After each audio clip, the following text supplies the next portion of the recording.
1854년에서 1929년 그 사이에 약 70여 년간 미국에는요, 많은 고아들이 생겨났다고 합니다. 미국이 개척되면서 이제 부모님이 병이 약해지고 일찍 돌아가시고 자녀들이 버려지게 되기도 하고요. 알코올 중독자 부모들이 아이를 버리기도 하고요. 또 남북 전쟁으로 인해서 많은 고아들이 생겨났다고 합니다. 또한 미국이 개척되면서 그 부모님들이 병들어 죽게 되었을 때 또한 아이들 역시 고아가 되기도 했던 거죠. 이렇게 버려진 아이들, 고아원에서 양육되어진 아이들을 나라에서는 정부 정책으로 부모를 만나게 하는 입양 프로젝트를 진행했다고 합니다. 그래서 이 아이들을요, 기차에 태우고 뉴욕이 있는 동부에서 LA까지 그 긴 거리를 기차를 타고 도시들을 방문하는 거예요. 그래서 고아를 실은 기차가 왔다라는 소식이 들리면 이제 그 아이들 중에 입양하고자 하는 부모들이 기차역에 갑니다. 그럼 아이들이 쭉 서 있으면 마음에 드는 아이에게 가서 말을 걸기도 하고 입을 벌려서 치아의 개수를 보기도 하고 정말 건강한지 확인하고 데려갔다고 해요. 그런데 그렇게 입양된 아이들은 다행이지만 입양 못된 아이들은 다시 기차를 타고 또 다음 도시로 그렇게 가게 되는 거죠.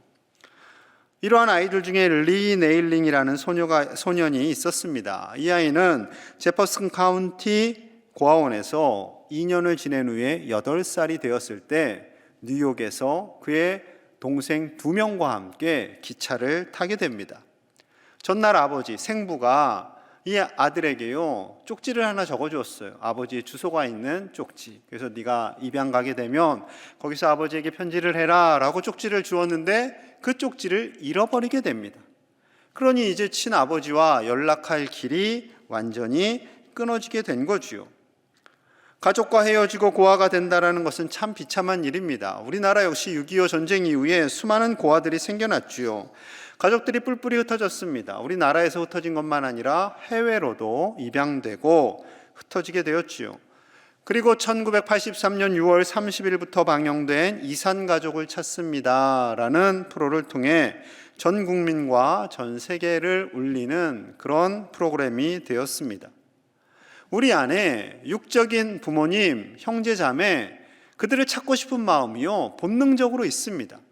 그런데 이 본능적인 마음은 어디로부터 시작되었을까요? 하나님께로부터 시작된 거예요.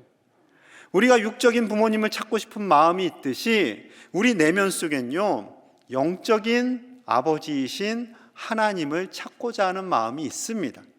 그래서 그 하나님과 교제하고 은혜를 누릴 때에 우리 안에 참된 행복이 생겨나는 거죠. 우리는 그 세상의 어떠한 피조물로도요, 참된 행복을 누릴 수가 없습니다. 아무리 성공하고 많은 돈을 가지고 있다 할지라도 그것이 우리에게 참 행복을 가져다 주지는 않습니다. 남녀간에 너무나 사랑을 해요. 부모님이 만류하고 반대함에도 불구하고 사랑을 하고 결혼을 하고 행복하게 살면 참 다행인데, 그렇게 열심히 사랑한다고 결혼했지만 막상 살아보니 그리 행복하지 않는 경우도 참 많이 보았습니다. 여러분, 우리는요, 하나님과의 친밀함, 이것이 가장 우선시 되어져야 하는 우리의 행복의 조건인 것이지요. 왜냐하면 하나님이 그렇게 만드셨기 때문에 그래요. 자, 오늘 4절 상반절을 보도록 합니다. 곧 창세전에 그리스도 안에서 우리를 택하사. 창세전에, 세상을 짓기도 전에 하나님께서 그리스도를 통하여서 구원하여 주실 계획을 우리에게 세워주셨습니다. 그리고 우리를 택하셨어요. 에이, 설마 무슨 창세전에 아무것도 없는 그때에 하나님께서 우리를 어떻게 택하셔? 우리를 어떻게 알아? 라고 생각하실 수 있겠지만 능치 못하심이 없는 하나님께서는 우리를 능히 택하고 이미 우리를 하나님의 자녀로 예비하셨던 거죠. 그래서 우리가 이 자리에 나와 있을 수 있는 겁니다. 이와 유사한 표현이요, 선지자 예레미야에게도 하나님께서 하셨어요. 예레미야서 1장 5절 우리 같이 봅니다. 시작. 내가 너를 모태에 짓기 전에 너를 알았고 내가 배에서 나오기 전에 너를 성별하였고 너를 여러 나라의 선지자로 세웠노라 하시기로. 아멘. 하나님께서 예레미야가 모태에 짓기도 전에 너를 알았고 그리고 그 이전에 이미 너를 성별하였다, 구별하였다 라고 말씀하십니다. 그리고 선지자로 세웠다라고 하세요. 예레미야 정도 되니까 그렇게 말씀하시는 거 아닌가요? 라고 생각하실 수 있겠지만 그렇지 않습니다. 저와 여러분 모두 하나님께서 이 세상을 지으시기 전부터 아시고 예비하시고 구별하여서 이 세상에 보내주신 거죠. 여러분, 그만큼 우리가 특별한 존재입니다. 대단한 존재예요. 우리 스스로를 절대 과소평가하지 마시기 바랍니다. 조금 건강하지 않다고, 돈을 좀 못 번다고, 스스로 좀 부족하다고 해서 이 세상의 기준으로 우리 자신을 바라보는 것이 아니라 하나님의 눈으로, 우리를 특별하게 선택하신 그 하나님의 눈으로 우리 스스로를 보셔야 할 줄로 믿습니다. 하나님께서 우리를 왜 택하셨는가? 그것이 궁금하잖아요. 세 가지로 한번 좀 살펴보도록 하겠습니다. 첫 번째 이유가 4절 하반절에 있어요. 우리 같이 볼게요. 시작. 우리로 사랑 안에서 그 앞에 거룩하고 흠이 없게 하시려고. 거룩하고 흠이 없는 존재로 우리를 구원하여 주시고 그리고 하나님의 사랑 안에 살게 하시기를 위함입니다. 그냥 사랑이 아니라 우리로 하나님의 사랑 안에서 하나님과 교제하는 존재로 우리를 만드신 거죠. 하나님은 우리와 사귐 있기를 원하십니다. 하나님과 우리가 서로 사랑하고 서로 교제하고 함께 이 땅에서 그리고 영원히 살기를 원하세요. 하나님은 완벽하시고 완전하신데 우리는 부족하고 불완전한데 어떻게 하나님이 우리와 교제하고 사귐을 갖는다는 겁니까? 그래서 요한 1장 3절에서는 이렇게 또 말씀하세요. 자, 우리 또 함께 볼게요. 시작. 우리가 보고 들은 바를 너희에게도 전함은 너희로 우리와 사귐이 있게 하려 함이니 우리의 사귐은 아버지와 그의 아들 예수 그리스도와 더불어 누림이라. 아멘. 여기서 우리가 아는 사도 요한과 동역자들이에요. 사도 요한과 그리고 편지를 받는 성도들이 함께 사귐이 있기를 원하는데 이 사귐이 어디로부터 온 사귐이냐면 하나님과 우리 안에서의 사귐을 원하시는 그 하나님의 마음에서 시작이 되었다라는 겁니다. 그러니까 하나님께서는요, 우리를 구별하여 택하셔서 교제하기를 원하세요. 하나님께서 마음과 뜻과 힘을 다해 하나님을 사랑하라 말씀하셨지요. 이것은 하나님의 관점에서 보면요, 정말로 나를 좀 사랑해다오 라고 말씀하시는 거예요. 완전하신 하나님께서 뭐가 부족하셔서 우리에게 그 말씀을 하세요? 우리를 그 목적을 가지고 지으셨기 때문에 그렇습니다. 하나님은 혼자 행복해 하시는 분이 아니에요. 우리와 함께 더불어 교제하면서 우리의 부족함을 채워주시면서 우리를 도우시면서 행복해 하시는 하나님이세요. 하나님께서는 우리가 연약함을 가지고 있지만, 부족함을 가지고 있지만, 때로는 죄도 짓지만 그럼에도 불구하고 하나님께 나아가 하나님과 교제하고 사귐을 갖기를 원하신다라는 거죠. 지난주에 우리 천상의 예배, 하늘의 예배에 대해서 말씀드렸습니다. 그 예배를 뭐라고 표현하셨나요? 요한계시록 19장 9절 제가 읽겠습니다. 천사가 내게 말하기를 기록하라. 어린 양의 혼인잔치의 청함을 받은 자들은 복이 있도다 하고 또 내게 말하되 이것은 하나님의 참되신 말씀이라 하기로. 하늘에서의 예배를 어린 양의 혼인잔치라고 말씀하고 계세요. 어린 양의 혼인잔치. 예수님은 어린 양이 되시고 신랑이 되시고 우리는 신부가 되어서 주님과 더불어 영원히 사는 그 기쁨의 시간을 바로 예배다라고 말씀하고 있는 거죠. 예배를 잔치라고 표현하고 있습니다. 그러하기에 이 말은 참되다, 정말로 믿으라, 진리의 말씀이다 라는 거죠. 여러분, 하나님은 우리를 자녀 삼아주신 동시에 예수 그리스도의 아내로 삼아주셔서 영원한 교제, 영원한 사귐을 누리기를 원하고 계시는 거죠. 요즘 청년들이 결혼하기를 참 두려워합니다. 충분히 이해가 갑니다. 경제가 어려워요. 육아의 부담도 있어요. 집값이 너무나 뛰었어요. 그러다 보니 청년들이 결혼하기를 두려워하고요, 위축됩니다. 청년들을 바라보는 이 부모님들의 마음도 얼마나 답답하고 짠하겠어요. 그러다 보니 결혼의 조건이요 바뀌었습니다. 20, 30년 전만 해도 결혼 조건 제가 다 찾아봤어요. 설문조사를 했더니 성격, 성품, 인품 이것이 1위였습니다. 그래서 성격이 나랑 맞으면 그 사람하고 행복하게 살 겁니다. 어려워도 극복하며 살아갈 수가 있어요 했는데 요즘에는 경제력이 1등이 되었습니다. 경제력. 그런데 어떻게 또 경제력만 보고 결혼할 수가 있겠어요? 솔직히 성격이 좀 좋아야지요. 그래야지 서로 도와주면서 살잖아요. 성격만 좋으면 되겠어요? 건강도 해야지요. 또 우리 크리스찬은 조건이 또 하나 있어요. 신앙도 있어야죠. 그러다 보니까 점점 더 결혼이 어려워진 것이 사실입니다. 짠하지요. 여러분, 그런데 하나님께서는 예수님의 신부가 되기 위해서 어떤 조건을 보세요? 다른 거 다 안 보세요. 우리가 잘 살고 못 살고 배우고 안 배우고가 아니라 예수 그리스도를 믿는 그 믿음, 하나님 아버지를 믿는 그 믿음 한 가지를 보시고 우리를 영원한 예수님의 신부로 맞아 주십니다. 여러분, 그 하나님과 하나님이 기뻐하시는 충만한 친밀함, 그 교제 안에 거하시는 저와 여러분들 되시기를 간절히 축복합니다. 하나님께서 우리를 구별하여 택하신 두 번째 이유가 5절에 있어요. 우리 5절 같이 봅니다. 시작. 그 기쁘신 뜻대로 우리를 예정하사 예수 그리스도로 말미암아 자기의 아들들이 되게 하셨으니. 아멘. 하나님이요 우리를 예정하신 것이 너무나 기쁘신 거예요. 우리를 태초부터 택하신 것이 너무나 기쁘십니다. 그리고 예수 그리스도를 통해 우리를 아들로, 딸로 삼아 주신 거죠. 여러분, 딸이라는 표현이 없다고 서운해하지 마십시오. 이 아들이라는 표현 안에 다 딸도 표현되어 있습니다. 어머님들에게 출산의 고통이 그렇게 큰데 왜 힘들게 자녀 낳으세요? 라고 여쭤보면 아마 조선시대 같으면 이랬을 거예요. 대를 잇기 위해서. 그러니까 아들을 낳으려고 애를 쓰셨죠. 그런데 요즘에는 어때요? 그냥 자녀 그 자체가 기쁨이 되는 거예요. 자녀가 주는 기쁨, 그 자녀가 자라나는 기쁨, 그 자녀의 웃음을 보면서 좋아하는 엄마 아빠의 기쁨이 있는 거죠. 그래서 자녀를 낳는 거죠. 마음 같아서는 저도 셋째를 낳고 싶습니다. 그럼 광양시는 굉장히 좋아요. 셋째를 낳으면 1,500만 원을 준대요. 여러분 알고 계세요? 300만 원씩 5년에 걸쳐서 준다고 합니다. 이 혜택을 받는 우리 부목사님이 계세요.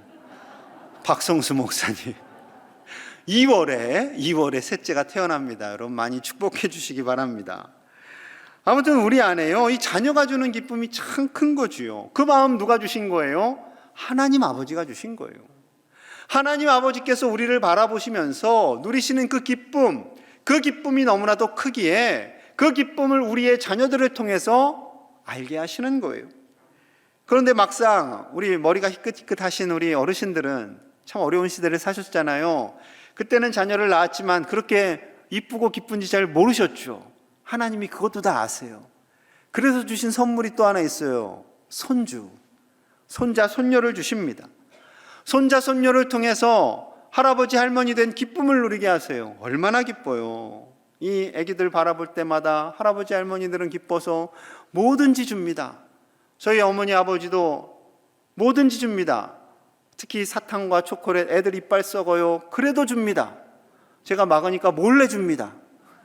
덥석덥석 받아 먹으니 얼마나 이뻐요. 받아 먹기만 해도 이쁜 거죠.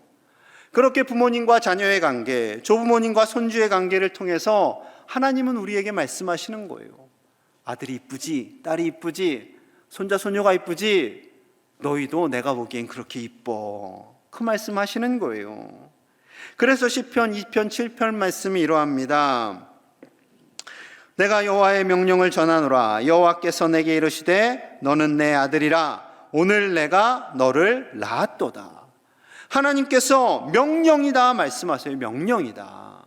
근데 그 명령이 특별한 명령이에요. 너는 내 아들이다. 너는 내 딸이다. 오늘 내가 너를 낳았다. 이것이 명령이래요. 뭐 굳이 이것을 명령이라고까지 하실 필요가 뭐가 있나요? 이것이 그만큼 하나님에게 중요하기 때문에 그렇습니다. 명령은 그냥 받아야 되는 거예요. 뭐 따지고 잴 게 없어요. 그냥 받고 복종하는 거예요. 어떤 복종이요? 하나님이 우리의 아버지가 되신다. 오늘 내가 너를 낳았도다. 지금 하나님께서 산고를 겪으시며 지금 너는 나의 아들이다. 너는 나의 딸이다. 내가 너를 낳았다라고 말씀하시는 거죠. 여러분, 이것은 부정할 수가 없는 거예요. 하나님께서 지금 너는 나의 딸이다, 아들이라 말씀하시며 언제나 도와주길 원하시고 책임져 주시길 원하시는 하나님의 마음이 이 말씀 속에서 드러나고 있는 거죠.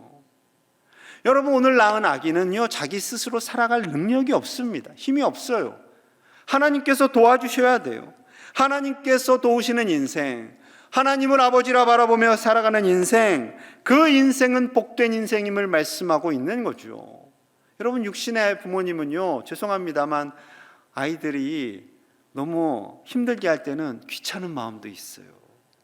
힘든 마음도 있어요. 그런데 하나님 아버지는 어떠세요? 절대 그렇지 않습니다.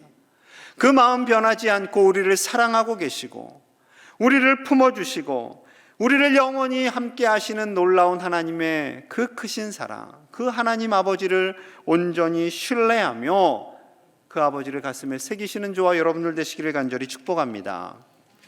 우리를 구별하여 택하신 이유 세 번째가 6절에 있어요. 6절 우리 같이 봅니다. 시작. 이는 그가 사랑하시는 자 안에서 우리에게 거저 주시는 바 그의 은혜의 영광을 찬송하게 하려는 것이라. 우리에게 거저 주시는 바 그 은혜의 영광을 찬송하게 하려 하심이다 라고 말씀하고 있습니다. 하나님께서 예수 그리스도를 통해서 주신 그 은혜를 깨달으면요, 하나님을 찬송할 수밖에 없다라는 거예요. 찬송한다라는 것은 예배한다라는 거잖아요. 하나님을 예배할 수밖에 없다라는 거죠. 그 거저 주시는 은혜가 무엇인가요? 자, 7절에 있습니다. 7절 제가 읽겠습니다. 우리는 그리스도 안에서 그의 은혜의 풍성함을 따라 그의 피로 말미암아 속량 곧 죄 사함을 받았느니라. 하나님께서 우리에게 거저 주시는 은혜는 예수 그리스도로 말미암아 주시는 속량, 우리의 죄를 다 대속해 주신 은혜. 우리가 십자가에 달려야 되는데 우리 대신 사랑하는 아들 예수 그리스도를 대신 십자가에 내어주시며 흘리신 그 보혈로 우리의 죄를 완전하게 용서해 주십니다. 그 생명값으로 우리의 죄값을 다 완불해 주신 하나님, 그 은혜와 그 사랑을 알게 되면요, 우리는 하나님을 찬양하고 예배할 수밖에 없다라는 거죠. 여러분, 하나님의 그 사랑과 은혜를 날마다 누리시는 저와 여러분들 되시기를 축복합니다. 그런데 그 은혜와 감격 안에 우리가 거하지 못하는 것은 현실에 보이는 어려움, 현실에 보이는 아픔, 힘듦, 두려움과 염려, 이런 것들이 우리를 하나님께 더 가까이 나아가지 못하게 막는 거죠. 하나님의 사랑을 느끼지 못하는 그 현실적인 어려움, 왜 나에게는 이러한 고통이 있습니까? 왜 나에게는 이러한 어려움이 임하고 하나님 정말 나를 사랑하시는 거 맞습니까? 라고 항거할 때가 있죠. 우리 주님 이렇게 말씀하세요. 로마서 8장 32절 우리 같이 봅니다. 시작. 자기 아들을 아끼지 아니하시고 우리 모든 사람을 위하여 내주신 이가 어찌 그 아들과 함께 모든 것을 우리에게 주시지 아니하겠느냐. 아멘. 자신의 아들 예수 그리스도를 아끼지 않고 우리에게 내어주신 하나님께서 그 아들과 함께 우리에게 모든 것을 더하여 주시지 않겠느냐라는 하나님의 마음입니다. 아들을 주셨는데 다른 것도 다 주고 싶지요. 그것이 하나님의 마음입니다. 태초에 우리를 택하셨습니다. 그리고 우리를 사랑하세요. 우리를 구별하였어요. 우리가 영원히 사귐을 갖고 싶어 하시는 그 하나님은요, 우리에게 모든 것을 다 주시는 하나님이십니다. 여러분, 그 사랑을 알면요, 하나님을 찬양하고 예배할 수밖에 없다라는 겁니다. 하나님은 너 감사하니까 찬양해, 예배해, 이렇게 생색내는 것이 아니라요, 우리가 그 하나님의 놀라운 사랑을 알고 하나님께 자원하며 나아가기를 기뻐하시는 거죠. 그 놀라운 은혜와 사랑을 깨달으면 깨달을수록 우리는 억지로 예배하는 것이 아니라, 목사님이 제발 좀 오세요, 문자 보내서 예배 드리는 것이 아니라 마음을 다해서 진심으로 찾아갈 수 있는 거죠. 여러분, 제가 이제는 너무 바빠서 예배를 못 드립니다라는 말씀을 할 수가 없는 시대가 되었어요. 현장에서뿐만 아니라 이제 여러분들에게 각 때가 되면 7시 반, 9시, 11시, 1시가 되면 유튜브를 통해서 영상 예배를 드립니다. 옛날에는 제가 너무 바빠서요, 여행을 가서요, 이러이러해서 예배를 못 드렸어요 라고 할 수 있겠지만 지금은 안 된다니까요. 서울이든 속초든 아무리 멀리 가셔도 예배를 드릴 수 있습니다. 외국에 가시면요, 이제 코로나 끝나면 유럽 가셔도, 미국 가셔도 7시 반 한국 시간 9시, 11시, 1시 되면요 자동으로 유튜브가 나옵니다. 정말요? 궁금하세요? 가보세요. 코로나 끝나면 가시면 정확하게 그 시간에 뜨시면 나옵니다. 그 시간을 놓쳤어요 하면은 또 저희가 친절하게 녹화까지 해드려요. 그러니 예배를 못 드린다라는 말씀은 하실 수가 없는 시대가 되었습니다. 여러분, 하나님을 정말 예배하는 그 구원의 감격에 놀라워서, 그 사랑의 감격에 너무나 감동되어서 예배하실 수 있는 예배자가 되시기를 간절히 축복합니다. 서두에 언급드렸던 리 네일링이라는 이 소년에 대해서 좀 더 말씀을 드릴게요. 이제 아버지에게 버림을 받았어요. 그리고 자신의 두 동생과 함께 이제 기차에 올라탑니다. 이 어린 두 동생이 먼저 이제 입양이 되었어요. 그리고 나중에 자신이 되었는데 이 텍사스 지역 쪽에서 이제 입양이 됩니다. 그런데 첫 번째 입양된 그 부모님에게 버림을 받게 돼요. 그리고 두 번째 집에 갔는데 여기서도 농사도 제대로 못한다고 또 버림을 받게 됩니다. 그럼 그 아이가 얼마나 상처를 받았겠어요. 저희 집에 유기견을 키우는데요, 그 수의사 선생님이 그러시더라고요. 이 아이가 받은 상처는 평생 갑니다. 여러분, 개도 주인이 자신이 버림받은 것에 대한 그 상처가 평생 간다라는 거예요. 그렇다면 이 리라는 소녀는 생부모님에게 버림받았죠. 첫 번째 입양된 가정에서도, 두 번째에서도 버림받았어요. 만약에 내가 또 입양을 간다 할지라도 그 아이가 마음의 평안을 누리기가 참 어렵겠죠. 나라에서 강제로 입양을 보내었기 때문에 가기는 갑니다. 스스로 살아갈 능력이 없으니까. 그래서 세 번째 입양을 가게 됩니다. 입양을 가게 되었고 그 다음 날이 되었어요. 아침 식사를 합니다. 이 빵을 집는데 양부모님이 우리 기도부터 하자 하면서 기도를 합니다. 아버지가 이렇게 기도해요. 아들을 기를 수 있는 특권을 주심에 감사합니다. 이 기도 내용이 마음에 꽂혔어요. 그리고 갑자기 마음에 평안이 임합니다. 제대로 보호나 관리를 못 받았으니까 머리도 엉망이고, 그래서 머리를 이제 깎으러 이발소에 가는데 이 양 아버지가요, 그 당시에 이웃들이 있을 거 아니에요. 시골이고 하니까 이웃 집마다 들립니다. 첫 번째 집에서 이 아이는 하나님이 내게 주신 새 아이들이야, 새 아들이 나에게 왔어 하고 소개합니다. 이 아이의 어깨를 딱 안으면, 또 두 번째가 집에 갔더니 또 하나님께서 나에게 주신 새 아들이야 소개합니다. 세 번째, 네 번째, 여섯 번째 집에도 가서 하나님이 주신 새 아들이야. 이 아들이요, 정말로 그것을 마음에 새기게 됩니다. 그리고 내가 도망가야지 했던 그 마음도 내려놓게 됩니다. 여러분, 하나님의 자녀로 산다라는 것은 바로 이겁니다. 내가 잘나서, 내가 똑똑해서, 내가 가진 것이 많아서, 또 하나님께 많은 헌금을 드려서 하나님의 사랑받는 자녀가 되는 것이 아니라, 하나님이 우리를 태초부터 택하셨고 그 어떠한 외형적인 조건에 의해서가 아니라 하나님은 우리를 사랑하고 계시고 자녀 삼아 주시고 영원한 사귐을 함께 누리기를 원하시는 하나님의 은혜인 줄로 믿습니다. 여러분, 우리가 노력해서 얻는 것이 아니에요. 하나님의 사랑은 우리가 노력해서 얻는 것이 아니에요. 전적인 하나님의 은혜입니다. 그 사랑이 떠나지 않을까? 그 사랑이 끝나지 않을까? 여러분, 염려할 필요도 없어요. 이것이 바로 하나님께서 주시는 신령한 복입니다. 그래서 3절 이렇게 말씀하세요. 3절 같이 봅니다. 시작.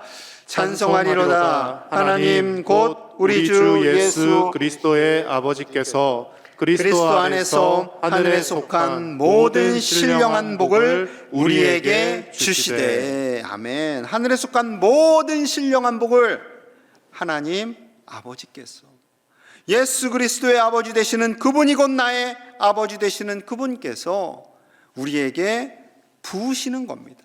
쏟아 부어주시는 거예요. 여러분, 세상의 어떠한 부귀영화를 누리는 것보다 하나님이 우리를 택하시고 자녀 삼아주시고 영원히 우리와 교제하시는 그 하나님의 신령한 복이 최고의 복이 되는 줄로 믿습니다.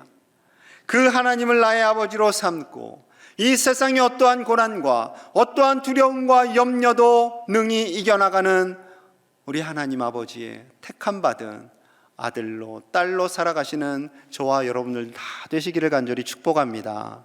우리 함께 마음을 모아서 기도하겠습니다. 하나님께서는 우리를 태초부터 택하시고 사랑하셨다라고 말씀합니다. 이를 알라 말씀하세요. 우리를 자녀 삼아주시고 우리를 사랑하시고 그의 아들 예수 그리스도를 십자가에 내어주기까지 우리를 사랑하신 그 사랑을 우리가 깨닫고 그 사랑을 누리며 살게 하여 주시옵소서. 어떠한 환난과 어려움 속에서도 하나님께서 우리를 붙잡고 계심을, 영원히 그 사랑은 멈추지 않음을 깨닫고 믿음으로 넉넉히 이기며 살아가는 우리 저희의 가족들, 우리 가정, 우리 교회 되기를 간절히 소망하며 함께 마음을 모아 기도하겠습니다. 하나님 감사합니다. 우리를 너무도 사랑하시는 하나님, 세상을 짓기 전에 우리를 택하시고 예정하신 하나님, 우리를 자녀 삼아주신 하나님, 그 하나님의 크신 사랑을 우리의 작은 지식으로, 작은 머리로 알 수가 없습니다. 아버지여, 그 사랑을 깨닫게 하시고 그 사랑 안에 거하게 하시고 그 사랑에 감격하여 하나님을 찬양하며 예배하는 아버지의 아들, 딸들이 다 되게 하여 주시옵소서. 세상이 어렵고 아무리 곤고하다 할지라도 두려워하지 않게 하시고 염려하지 않게 하시고 하나님과 더불어 영원히 참 평안 안에 거하는 하나님의 아들, 딸들이 다 되게 하여 주시옵소서. 예수님 이름 받들어 간절히 축복하며 기도하옵나이다. 아멘.